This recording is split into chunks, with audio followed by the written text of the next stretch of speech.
Assalamu alaikum. Welcome to past paper classes conducted by Al Haq Learning Hub. आज के session में हम ना सिर्फ असिस्टेंट डायरेक्टर एलडीए का कंप्लीट पेपर एनालाइज करेंगे, बल्कि उससे मुतल्लिक जितने भी क्वेश्चंस अपकमिंग एग्जाम्स में पूछे जा सकते हैं उनको भी इन डिटेल डिस्कस करेंगे। तो स्टार्ट करते हैं अपने पहले क्वेश्चन के साथ। The first animal to be cloned, पहला एनिमल जो कॉलोनी के जरिए से प्रोड्यूस किया गया वो था जी डोली शीप, जिसे 1996 में इयान विल्मट ने स्कॉटलैंड में प्रोड्यूस किया। तो इसमें उसका नाम डोली शीप ये पूछा जा सकता है, कहाँ पे हुआ, कब हुआ, किसने किया, ये तमाम क्वेश्चंस पूछे जा सकते हैं। Second question, lightning rod was invented by Benjamin Franklin. Option में हमारे पास था थॉमस एडिसन जिसने बल्ब इन्वेंट किया, माइकल फैराडे जो इलेक्ट्रोमैग्नेटिक इंडक्शन की वजह से जाना जाता है, doctor Sun Yatsen served as the president of which country, और father of nation of which country. तो इन्हें चाइना का फादर ऑफ नेशन कंसिडर किया जाता है। इनके अलावा महात्मा गांधी इंडिया के father of nation, Mohammad Ali Jinnah Pakistan से, America United States of America से जॉर्ज वाशिंगटन उनके first president, Nelson Mandela South Africa से, बांग्लादेश से शेख मुजीबुर रहमान, वर्मा से आंग सॉन, इनकी बेटी आंग सान सूची करंटली अपोजिशन लीडर हैं और नोबेल पीस प्राइज विनर भी हैं।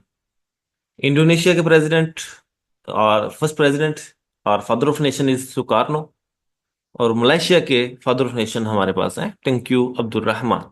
इनमें से अक्सर जो है वो फर्स्ट प्रेसिडेंट है, सिवाय गांधी साहब के, सिवाय जिन्ना साहब के। जिन्ना जो थे वो फर्स्ट गवर्नर जनरल थे।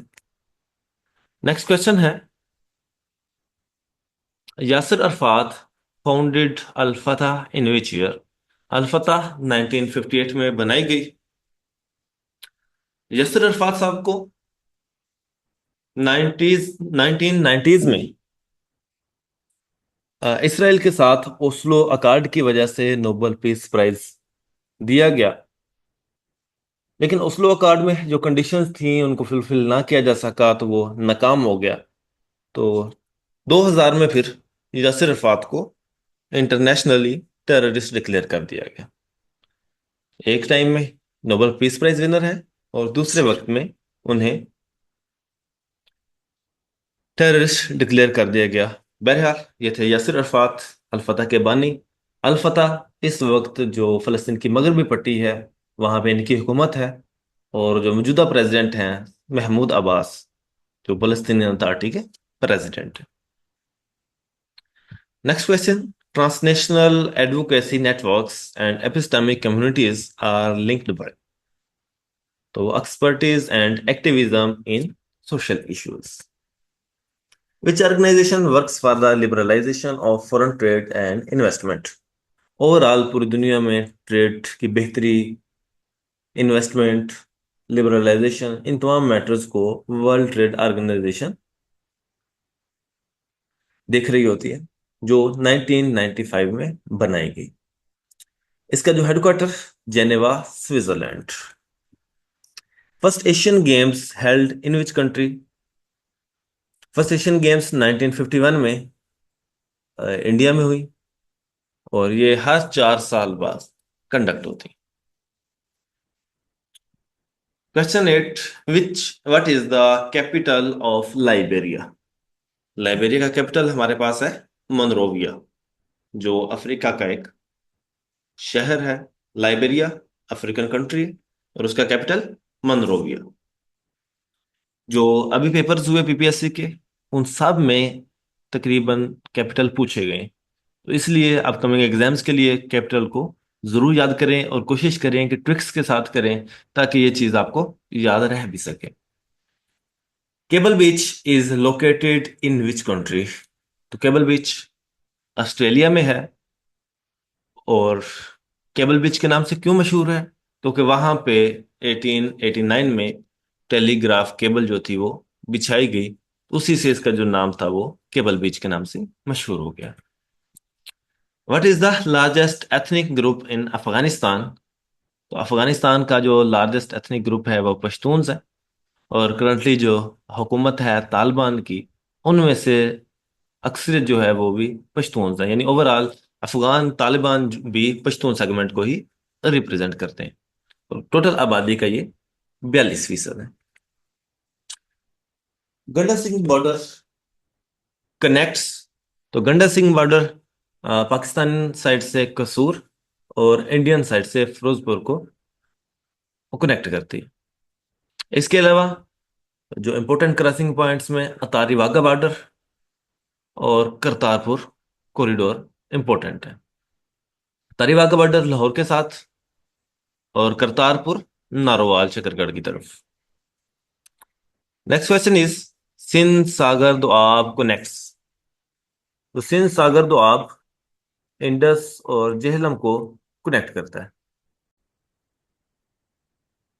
अगर इंपॉर्टेंट दोआब्स की बात की जाए तो इसमें हमारे पास सिंध और जेहलम के दरमियान सिंध सागर दोआब, जेहलम और चनाब के दरमियान चज दोआब,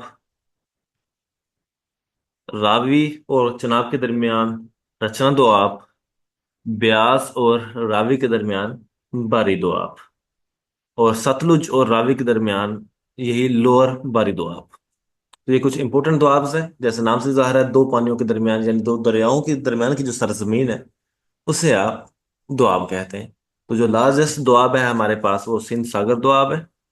देन चनाब और जेहलम के दरमियान चज, यानी पहले दोनों लेटर्स को मिला के चज। इसी तरह पहले दोनों लेटर्स को मिला के रावी और चनाब की रचना। ब्यास और रावी के पहले दो लेटर्स को मिला के बारी दुआब।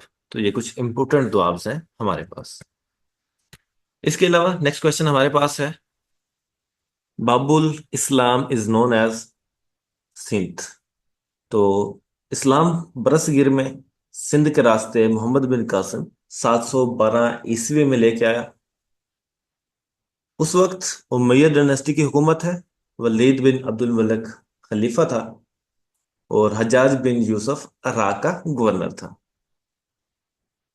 तो यहाँ पे राजा दाहर की हुकूमत है, जिसे आखिरी हिंदू राजा कंसिडर करते हैं। तो मोहम्मद बिन कासिम के आने से उनकी हुकूमत खत्म हुई और मुसलमानों का यहाँ पे अरूज शुरू हुआ। तो इसलिए सिंध के रास्ते दाखिल हुए, तो सिंध को बाबुल इस्लाम कहा जाता है। Pakistani culture is basically collectivist या कलेक्टिविटी। यहाँ बहुत सारे सेगमेंट्स हैं, बहुत सारी कौमें, मुख्तलिफ जुबान बोलने वाले लोग, लेकिन इकट्ठे मिलजुल के रह रहे होते हैं। तो बेसिकली हमारा जो कल्चर है वो collectivity. Sanghar district in Sindh famous for Hur मुजाहिदी। The mixture of following gases, hydrogen, methane, and carbon monoxide are called coal gas. A generator converts which type of energy into electrical energy? तो generator जो है वो mechanical को electrical में करता है। Solar जो है वो सोलर को इलेक्ट्रिकल में, जो बैटरी है वो केमिकल को इलेक्ट्रिकल में कन्वर्ट करती है। When a ball is thrown vertically upward, what is the velocity of the ball at the highest point? जब बॉल को ऊपर की तरफ फेंका जाता है तो उसकी स्पीड ग्रेजुअली कम होती जाती है, और जब वो फाइनल पॉइंट पे पहुंचती है तो एक दफा रुकती है और फिर वहां से वापसी का सफर शुरू करती है। तो हाईएस्ट पॉइंट पे वो रुकेगी, जब वो रुकेगी तो उसकी जो वेलोसिटी होगी वो जीरो हो जाएगी। Question 19, the salivary gland produces which enzyme. तो salivary gland salivary amylase secrete करते हैं। पेपर में उन्होंने इसका जो साइंटिफिक नेम था वो दे दिया था, टायालीन। तो अमाइलेज का तो आपको आइडिया होगा, ये ओवरऑल कार्बोहाइड्रेट को डाइजेस्ट करते हैं। False ceiling refers to insulation of the roof. False ceiling insulation के लिए की जाती है। A decrease in atmospheric pressure can cause, जब प्रेशर एटमॉस्फेयर कम होगा तो इंटेंस कंडीशन जो होंगी वो आएंगी। Pune pact 1932 was for untouchables. जब सेकंड राउंड टेबल कॉन्फ्रेंस होती है तो मुस्लिम लीग कांग्रेस किसी बात पे मुत्फिक नहीं होते। तो जो उस वक्त के प्राइम मिनिस्टर थे बरतानिया के, वो अपनी तरफ से कम्युनल अवार्ड अनाउंस करते हैं इन तमाम मामलात को रिजोल्व करने के लिए, जिसके थ्रू जितने भी यहाँ पे सेगमेंट्स थे उन सबको सेपरेट इलेक्टोरेट दे दिया जाता है। तो उसमें जो अछूत बरादरी या शूदर थे उनको भी सेपरेट इलेक्टोरेट दे दिया गया। अब ये हिंदुओं के मुंह पे या कांग्रेस के लिए एक बड़ा तमाचा था। तो गांधी साहब ने मर्द व्रत रख लिया, काफी कोशिशें की। तो बहरहाल जो शुद्ध रहनुमा थे उनको मनाया कि आप अपना सेपरेट इलेक्टोरेट गिव अप करें, छोड़ दें। तो उनके साथ जो मुआहदा हुआ उस मुआहदे को पूना पैक्ट के नाम से याद करते हैं। Wardha scheme is related to education. 1937 में जब कांग्रेस मिनिस्ट्रीज कायम होती हैं तो वो डिफरेंट प्रोग्राम्स लेके आते हैं, जिसमें अपना जो उनका नगमा था उसको कौमी तराना डिक्लेयर कर देते हैं, अपना झंडा तिरंगा उसको वो कौमी निशान डिक्लेयर करते हैं। इसी तरह वो एजुकेशनल रिफॉर्म्स लेके आते हैं। तो गांधी साहब के कहने पे जो जाकिर हुसैन था वो वारदा स्कीम इंट्रोड्यूस करवाता है, जिसमें मजहबी शख्सियात को साइड पे करते हैं, उनको as a general personality discuss करने की बात होती है, यानी मजहब को अलग करके तालीम देने की बात की जाती है। Question 24, which round table conference did not join by Indian national Congress. Indian national Congress ने पहली और तीसरी दोनों कॉन्फ्रेंसिस का बाइकआउट किया था। पहली कॉन्फ्रेंस के बाद गांधी इरविन पैक्ट होता है, उसके थ्रू फिर सेकंड राउंड टेबल कॉन्फ्रेंस में ये शिरकत करते हैं, और थर्ड में फिर अगेन नहीं जाते। How many amendments proposed by Jinnah in Nehru report. Nehru report में कायदे आज़म ने पहले 3 अमेंडमेंट्स थी सजेस्ट की, कि एक तो पंजाब और बंगाल को जिस जैसे आबादी है उतना ही उतनी रिप्रेजेंटेशन दे दी जाए, हमारी 1/3 रिप्रेजेंटेशन दी जाए, और जो बाकी पावर्स हैं वो सूबों को दे दी जाए। तो इस सारी की बेस पे हम जो हमारा सेपरेट इलेक्टोरेट वाला सिनेरियो है वो छोड़ देंगे। लेकिन नेहरू साहब किसी बात पे भी ना आए। तो देन फिर कायदे आज़म ने 1929 में अपने 14 पॉइंट्स दिए। Which viceroy had the longest tenure in India. तो लॉन्गेस्ट टेन्योर जो था वो लॉर्ड लिनथिंगो का था। फर्स्ट वाइसराय लॉर्ड कैनिंग थे, जो 1958 में बने। और जो लास्ट वाइसराय थे लॉर्ड माउंटबेटन, जिन्होंने तकसीम हिंद की, और इसके बाद वो इंडिया के गवर्नर जनरल मुंतखब हुए। Which type of government proposed in objective resolution. Objective resolution 1949 में लियाकत अली खां को असेंबली में पेश करते हैं, और इसके थ्रू पाकिस्तान में जो गवर्नमेंट कायम होगी वो डेमोक्रेटिक होगी। British army assets are divided by India and Pakistan share was 30%। तो पाकिस्तान को 36% शेयर दिया जाना था। हु डिड नॉट फॉलो काइज कमांड इन कश्मीर इशू। 1947 में जब कश्मीर इशू रेज होता है, जो हिंदू राजा था हरि सिंह, वो इंडिया की तरफ जाता है, इंडिया उसकी सपोर्ट के लिए दाखिल होता है। तो कायदे आजम पाकिस्तान आर्मी के जो आर्मी चीफ थे जनरल ग्रेसी, उसे हुक्म देते हैं कि आप पाकिस्तान की तरफ से हमला करो, लेकिन वो इनकार करता है। तो यहीं से जो इश्यूज थे वो स्टार्ट होते हैं। First Pakistan navy admiral. Pakistan navy के जो पहले सरबराह थे वो थे जनरल डेफर्ड, एडमिरल डेफर्ड। और पहले मुसलमान सरबराह की अगर बात की जाए तो वो थे हाजी मोहम्मद सिद्दीक चौधरी। इस वक्त जो नेवल एडमिरल हैं वो हैं जनाब नवीद अशरफ साहब। नेक्स्ट क्वेश्चन था हमारे पास, Pakistan conducted 5 nuclear test on which date. Pakistan ने जो अपने एटमी धमाके किए वो 28 मई 1988 में बलूचिस्तान में चागे के मुकाम पर किए।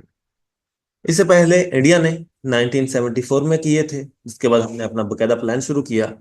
और अगेन जब 1998 में उन्होंने दोबारा से किए तो फिर उसके जवाब में हमने ये एटमी धमाके किए। The name of PIA hotel in New York Roosevelt hotel. ये काफी खबरों में रहा, खबरों में इसकी प्राइवेटाइजेशन की बातें होती रही। तो उस हवाले से चूंकि ये मशहूर था, तो पेपर में ऐसे क्वेश्चन जो हालात हाज़िर से मुतालिक हों, जिनका बार बार जिक्र हो रहा हो, वो लाजमी पूछे जा रहे होते हैं। What is Pakistan biggest export commodity. तो पाकिस्तान की जो सबसे ज्यादा एक्सपोर्ट है वो टेक्सटाइल की है। और मसला मसाइल बनता है तो सबसे ज्यादा इफेक्ट होती है वो अभी टेक्सटाइल होती है। स्टेट मीन्स तो गिवन ऑप्शंस थे federal government, provincial government, parliament, all of these. तो गिवन ऑप्शंस को देखते हुए जो हमारे पास राइट ऑप्शन था वो था all of these. Statement, China launch the long missile 5 rocket on which date. तो इंडिया ने 5 रॉकेट 29 अप्रैल 2021 को लॉन्च किया। Which Indian professor and diplomat said India illegally occupied Kashmir. तो उस प्रोफेसर साहब का नाम है Nivedita Menon. Burhan Wani, the famous Kashmiri leader, was martyred in which year. तो बुरहान वानी की शहादत 2016 में होती है। इसके अलावा जो बाकी फेमस लीडर्स हैं उनका भी आपको लाजमी पता होना चाहिए। सैयद अली गिलानी का, मीर वाइज उमर फरूक का। इससे पहले जो इंडियन स्पोर्ट्स से वजीर आला बनता रहा उमर अब्दुल्ला, उसकी जो बेटी है आई थिंक मुमताज मुफ्ती। तो इनके बारे में कुछ ना कुछ आपको आइडिया होना चाहिए। तो कश्मीर से मुतल्लिक को सवाल पूछते हैं। Fitch Ratings upgraded Pakistan's credit rating April 2025 due to increase in remittances, implementation of IMF program, reduction in fiscal deficit, and fourth option था all of these। तो ये तीनों options right थे। In 2018, the federally administered tribal areas merged into 2018 में 25वीं तरमीम के जरिए से फाटा को केपीके में जम कर दिया गया और उसकी जो सेपरेट सीट्स वगैरह थी वो भी फिर खत्म हो गई। What is the synonym of intrinsic. तो इंट्रिंसिक का सिनोनिम था हमारे पास असेंशियल, जरूरी। प्रेजवर्दी, क्रेडिटेबल, क्रेडिबल। अबेजमेंट, शर्मिंदगी, ह्यूमिलेशन। लोथ मीन्स डिटेस्ट, हेट, नफरत के, सख्त नफरत के मीनिंग में आता है। A verb which ends with ing and acts as a noun is called gerund। ing हो और साथ एज अ नाउन काम करे तो उसे आप जेरंड कहेंगे। और अगर यही वर्ब प्लस आईएनजी हो फर्स्ट फॉर्म और ये एज अ एडजेक्टिव काम करे तो उसे हम प्रेजेंट पार्टिसिपल कहेंगे। वर्बल नाउन हमारे पास दो होते हैं, जेरंड और इन्फिनेटिव। जेरंड हमारे पास क्या है, first form plus ING as a noun. और इन्फिनेटिव क्या है, टू प्लस फर्स्ट फॉर्म। जबकि वर्बल एडजेक्टिव जो हैं वो हमारे पास दो हैं, प्रेजेंट पार्टिसिपल और पास्ट पार्टिसिपल। अगर first form plus ING as an adjective काम करेगी तो उसे हम प्रेजेंट पार्टिसिपल कहें। और अगर थर्ड फॉर्म ऑफ वर्ब जो है वो हमारे पास एज एन एडजेक्टिव काम करती है तो देन हम उसे पास्ट पार्टिसिपल कहते हैं। Next question is the piece of cloth will do for a turban. तो ये प्रेपोजिशन था। प्रेपोजिशन दो तरह से आते हैं, एक आपसे टाइम वगैरह के रिलेटेड पूछ लेते हैं, दूसरा जो सबसे ज्यादा पूछे जा रहे हैं वो है phrasal verbs. He was hiding something behind the curtain. You should put by something for a rainy day. तो ये भी हमारे पास क्या है, phrasal verb. We sit dash the shade of the mango tree. तो शेड आ गया तो हम क्या यूज करेंगे, we sit in the shade of a mango tree. हाँ, अगर शेड की बात ना होती तो वो देन क्या होता, we sit under the mango tree. Next question is my aunt who lives in Karachi is a doctor. तो हु लिव्स इन कराची ये एडिशनल इंफॉर्मेशन है। My aunt is a doctor ये बात भी मुकम्मल थी। तो जो एडिशनल इंफॉर्मेशन होती उसे हम दोनों तरफ से कोमाज में इनक्लोज कर देते। Question 50, she is walking along the road. तो अलोंग क्या है, अलोंग है हमारे पास प्रेपोजिशन, यानी ऐसा पार्ट ऑफ स्पीच दो नाउन से पहले आए और उसकी पोजीशन के बारे में या दूसरे नाउन के साथ उसके रिलेशन के बारे में बताए उसे हम प्रेपोजिशन कहते हैं। The passengers were very happy by the friendly and warm treatment given to them. He saw a one eyed person. तो ये हमारे पास यूज ऑफ आर्टिकल है कि ए और एन का यूज। यहाँ पे हम देखते हैं कि अगर अलिफ ऐन आ वगैरह की आवाज आए तो हम ए लगाएंगे, अदरवाइज एन लगाते हैं। अब इसमें हमने वॉल वर्ड्स नहीं देखने, यानी हमारी जो पहचान का तरीका है वो अल्फाज नहीं है बल्कि उसकी आवाज है। हमने ए ई आई ओ यू ये हमारे लिए हेल्पफुल तो होते हैं, लेकिन हमने जो देखना है, जो हमारा क्राइटेरिया है, वो है उसकी आवाज। तो वन में जो आवाज आ रही है वो वाव की आ रही, तो वाव के साथ क्या लगेगा? ए। और याद रखना है कि जो आर्टिकल है ए एंड दी, ये हमेशा सिंगुलर काउंटेबल नाउन के साथ लगता है। They said we will visit London next week. They said that we would visit London the following week. ये चेंज ऑफ नरेशन है। विल, अगर प्रीवियसली जो रिपोर्टिंग स्पीच है वो पास्ट में होगा, तो विल को आप सिंपली वुड कर दें, बाकी सेंटेंस एज इट इज आ जाता है। नेक्स्ट है he said what a beautiful day it is. तो ये आ जाएगा जी, he exclaimed with wonder that it was a very beautiful day.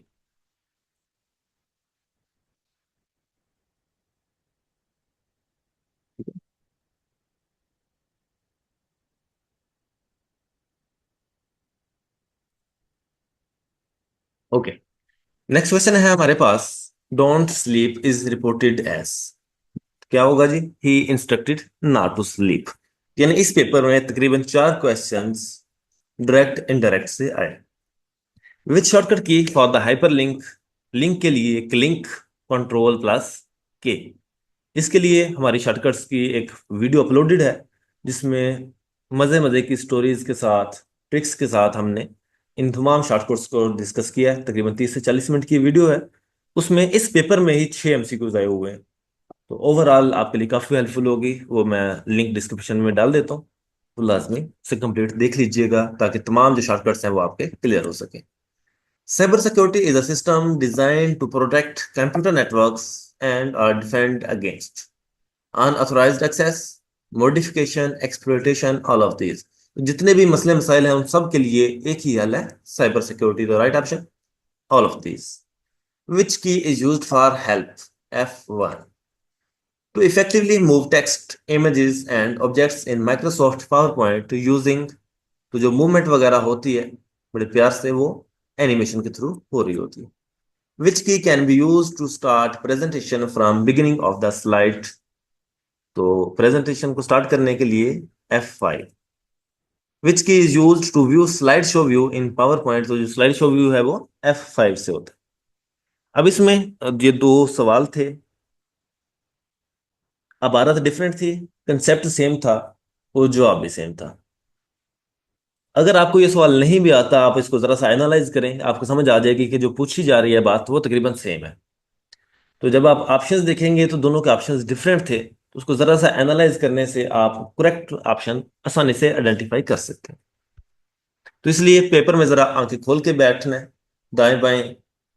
एक सवाल नहीं आ रहा उसे फिर स्किप करें, हो सकता है अगला कोई सवाल ऐसा आ जाए कि जिसमें उस ऑप्शन का आपको जवाब मिल जाए। किसी बार दफा सवाल के अंदर ही वो जवाब किसी दूसरे का मौजूद होता है, या फिर इस तरह 2 सवालों को कंपेयर करने से, 2 MCQs को कंपेयर करने से आप बाज औक़ात ठीक जवाब ढूंढ लेते हैं। Control N is use to start new document. WiFi stands for wireless fidelity. Which one is a function key? F1, F2, F3, F4, 5, 6, 7, 8, 9, 10, 11, 12। यानी F1 से F12 तक क्या है हमारे पास? Function keys.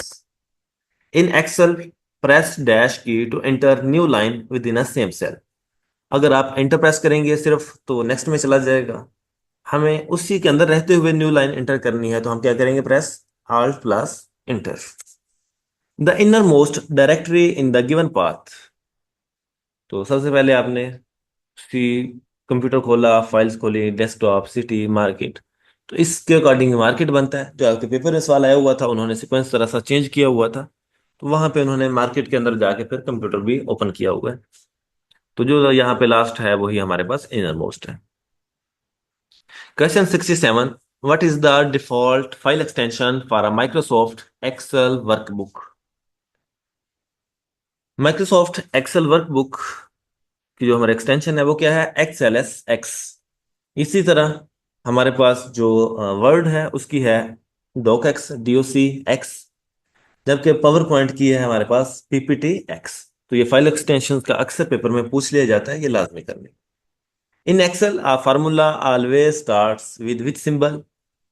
तो इक्वल के साइन के साथ हम फार्मूला स्टार्ट करते हैं। Which function returns the current date today enclose in brackets.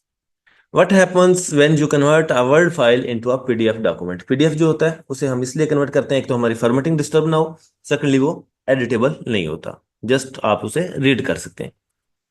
Which tab is used to add bibliography and citation in MS Word. MS Word में साइटेशन के लिए आप कौन सा टैब यूज करते हैं जी?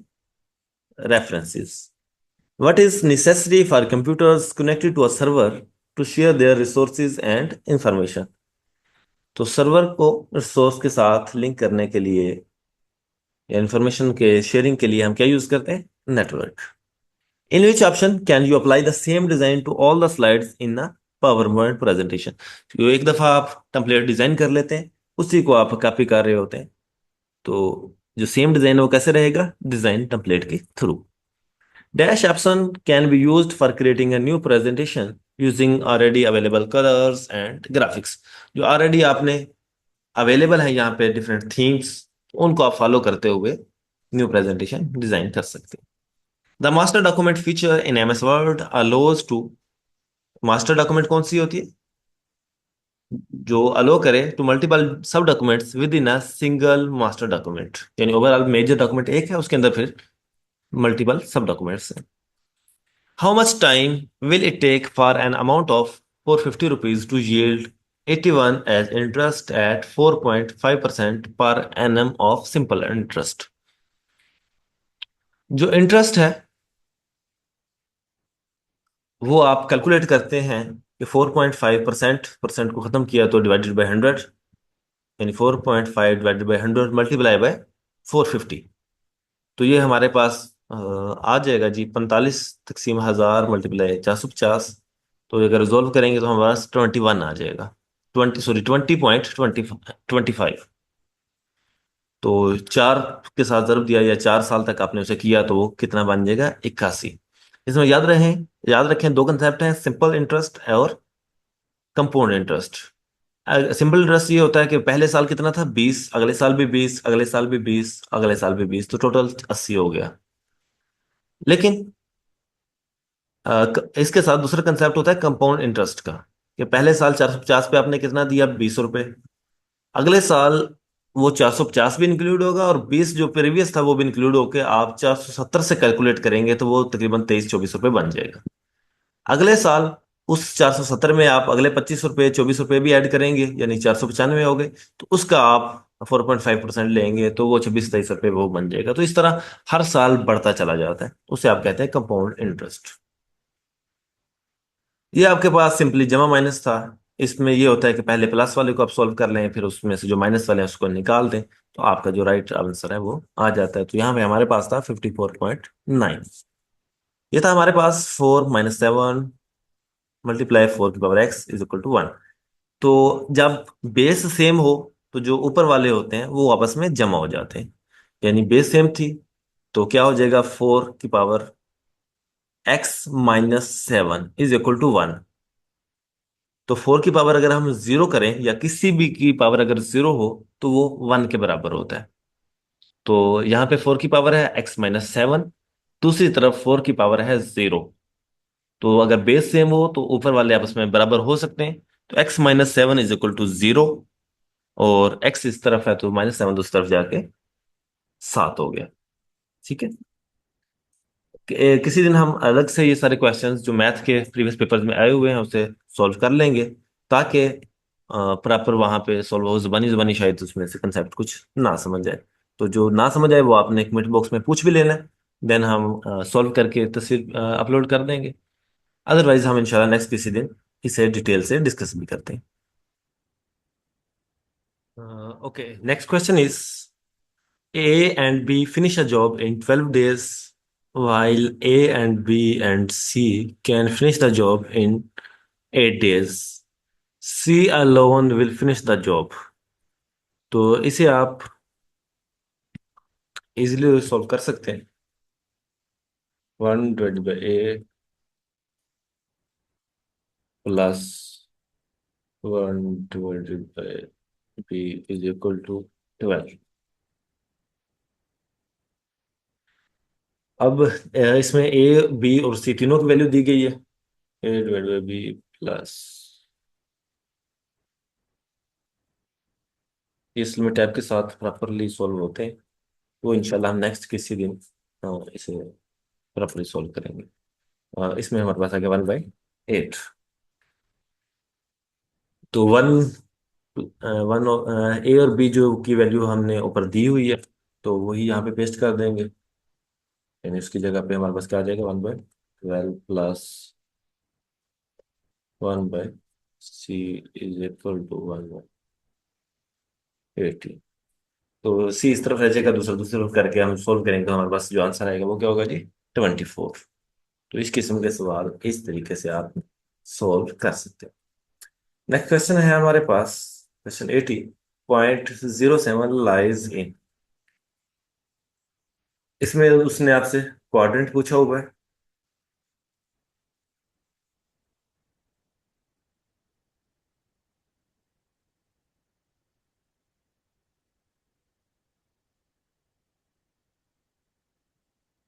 और ये हमारे पास जो हॉरिजेंटल होता है, सॉरी वर्टिकल होता है, वो वाई एक्सिस होता है।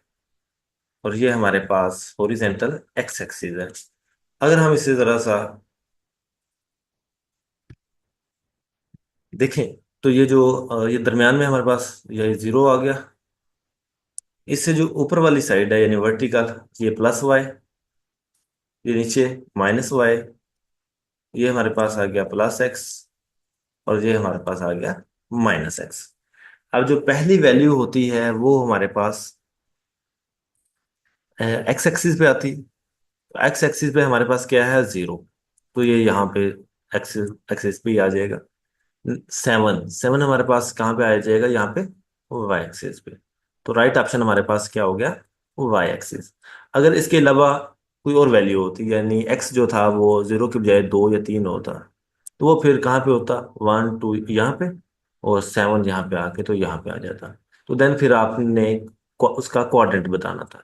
तो ये हमारे पास होता है फर्स्ट क्वाड्रेंट, ये हमारे पास है सेकंड क्वाड्रेंट, ये हमारे पास है थर्ड क्वाड्रेंट, और ये हमारे पास है फोर्थ क्वाड्रेंट। तो ये क्वाड्रेंट्स का पूछ लेते हैं कि कौन सी वैल्यू कहाँ पे लाई करती है। अगर दोनों प्लस होंगे तो वन में आ जाएगा, अगर दोनों माइनस होंगे तो थ्री में आ जाएगा, और अगर एक्स जो है वो माइनस हो जबकि वाई प्लस हो तो वो सेकंड में, और अगर एक्स जो है वो प्लस हो जबकि वाई माइनस में हो तो वो फोर आ जाएगा। सिंपली जब आप वैल्यू उसके अकॉर्डिंग पुट करेंगे तो ऑटोमेटिकली आपको क्वाड्रेंट का पता चल जाएगा। नेक्स्ट हमारे पास question 81। If the distance between the points A P O and B P O P is 8, find the possible value of P. तो ये हमारे पास 34 आती है। A sphere has a radius of 3 centimeter. What is the volume of the sphere? तो इसमें sphere का जो हमारे पास वॉल्यूम होता है वो होता है 4/3 पाई आर क्यूब। वो अगर वहाँ पे हम वैल्यूज पुट करेंगे तो हमारा जो आर की जगह पे तीन आ जाएगा, पाई वैसे एज इट इज आ गया। तो 4/3 पाई आर क्यूब, तीन तीन नौ, तीन 27, और 27 को जब हमने फोर से मल्टीप्लाई किया, या 27, बल्कि इसे मैं सोल्व कर देता हूँ आपको, थोड़ा सा आसान हो जाएगा आपके लिए। हमारे पास फार्मूला है वॉल्यूम ऑफ स्फीयर का, 4/3 पाई, पाई यहाँ पे होगा, चलें पाई के लिए सिंपली ये आप ये नाम यूज कर लेते हैं, 4/3 पाई आर की 3।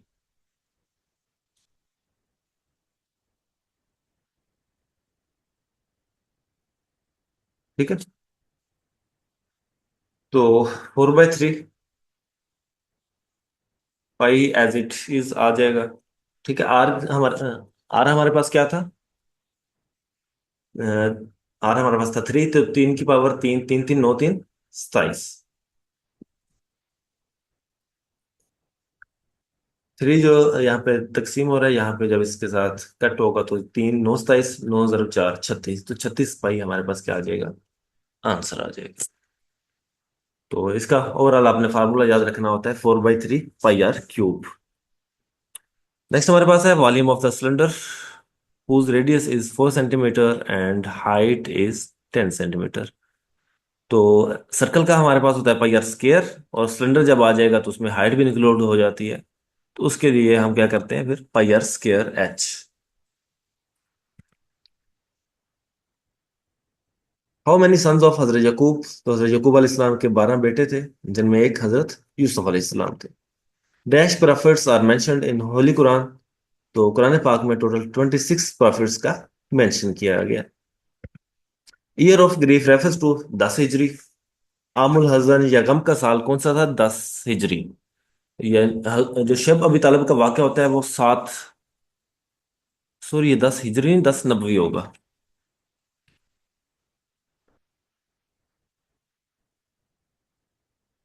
जो शब अबी तालिब वाला इंसिडेंट होता है वो होता है 7 नबवी से 10 नबवी के दरमियान, यानी 3 साल तक मुसलमान वहां पे बंद रहते हैं। तो 10 नबवी को जब वो खत्म होता है तो वो एक खुशी का लम्हे थे। लेकिन उसी दौरान उसी साल हजरत खदीजा की भी वफात हो जाती है और हजरत अबू तालिब की भी वफात हो जाती है। तो उस वजह से आप सल्लल्लाहु अलैहि वसल्लम ने उस साल को गम का साल यानी आमुल हजन का नाम दिया। नमाज कसर इज फॉर, तो कसर की नमाज मुसाफिर के लिए होती है। इसके अलावा नमाज इस्तिस्का, बारिश की दुआ के लिए। नमाज कसूफ, काफ से, सूरज ग्रहण के लिए। नमाज खसूफ, चांद ग्रहण के लिए। तो इनमें से अक्सर अमसिकुज पूछे जाते हैं। पहली वही कहाँ पे नाजल हुई? गारे हिरा में नाजल हुई। गारे हिरा किस पहाड़ी सिलसिले में वाक़ है? जबले नूर में। Which was the first capital of Abbasid, तो अब्बासिद का जो पहला कैपिटल था वो था कूफा। उसके बाद फिर उन्होंने उसे बगदाद में ट्रांसफर किया। पहले कूफा था। Question 90, which Umayyad ruler standardise the currency, तो किस उमैयद रूलर ने करेंसी को स्टैंडर्डाइज किया? अब्दुल मलिक बिन मरवान। वो लफ्ज जो खुद तो किसी लफ्ज से ना बने, अलबत्ता उससे आगे बहुत से लफ्ज या कलमे बनते हों, क्या कहलाता है? मस्दर।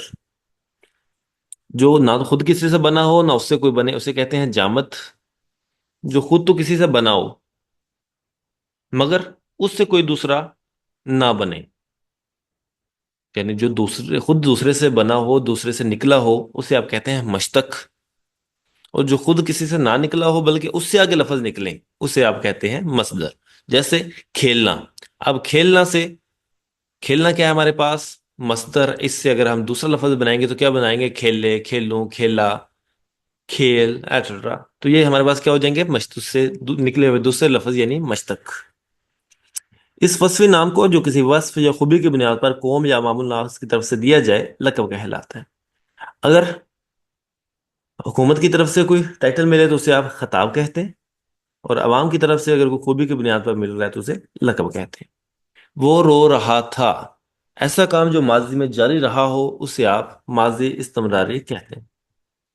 इल्म बयां की इस्तिलाह में किसी शख्स, चीज या कैफियत को मुश्तरक सिफ्त की बुनियाद पर किसी निस्बतन ज्यादा वाज़ेह या अहम चीज से मुआवजा करने को तशबीह कहते हैं। अगर हम मुवाजना करेंगे तो तशबीह, और अगर सेम वही चीज कह दें तो इस्तिआरा। जैसे मेरा बेटा शेर जैसा है। अब शेर जैसा कहेंगे तो तशबीह, अगर कह देंगे कि वो शेर है तो उसे आप इस्तिआरा कहते हैं। क्वेश्चन 95, कलमी नुस्खे, दस्तावेज या गैर मतबूआ किताब को मखतूता कहते हैं। यूसुफ बेकारवा, कारवां के बगैर यूसुफ, अकेला। जाड़े की चांदनी यानी सर्दियों में चांदनी, बेफायदा। इबलीस की मजलिस शुरा अल्लामा इकबाल की कौन सी तसनीफ है? अरमगान हिजाज। इसके अलावा वो आपसे शिकवा जवाब शिकवा अ, का भी पूछ लेता है, या कुछ जो दीगर मशहूर नज़में हैं उनकी किताबें वो पूछ रहा होता है आपसे। मुस्तनसर हुसैन तारड़ के नावल शहर खाली कुचा खाली का मौजू है वबाई मर्ज। शुक्र सिद्दीकी का नावल खुदा की बस्ती के कुल कितने अबवाब हैं? 11। तो ये था जी पेपर के बारे में। इससे मुतल्लिक अगर आपके जहन में कोई सवाल हो तो हमारा नंबर मेंशन है, आप हमसे कांटेक्ट कर सकते हैं, हमसे पूछ सकते हैं। पेपर की तैयारी के दो ही तरीके हैं, या तो एक सब्जेक्ट उठाएं, उसे टॉपिक्स में डिवाइड करें और हर टॉपिक को डिटेल से करते चले जाएं। तो उसके लिए हमारे जो सेशंस हैं वो हो रहे होते हैं। जिसमें ना सिर्फ आपका सिलेबस हर तरह से कंप्लीट करवाया जाता है, बल्कि उसमें टेस्ट सिस्टम भी इंक्लूड होता है। या सेकंड ऑप्शन होता है कि आप पास पेपर्स उठाएं और उसमें हर एमसीक्यू से रिलेटेड जो जो सवाल बन सकते हैं, यानी हर सवाल आपके लिए एक मौजू हो और उस मौजू को आप डिटेल में कवर कर लें। तो इस तरह से भी हमारी तैयारी मुकम्मल हो सकती है। तो आज तक के लिए इतना ही। दो में याद रखिएगा, खूब सारी मेहनत कीजिएगा और कुछ बन के दिखाइएगा अपने लिए, अपने से मुंसलिक लोगों के लिए। अल्लाह हाफिज। अल्लाह की अमान।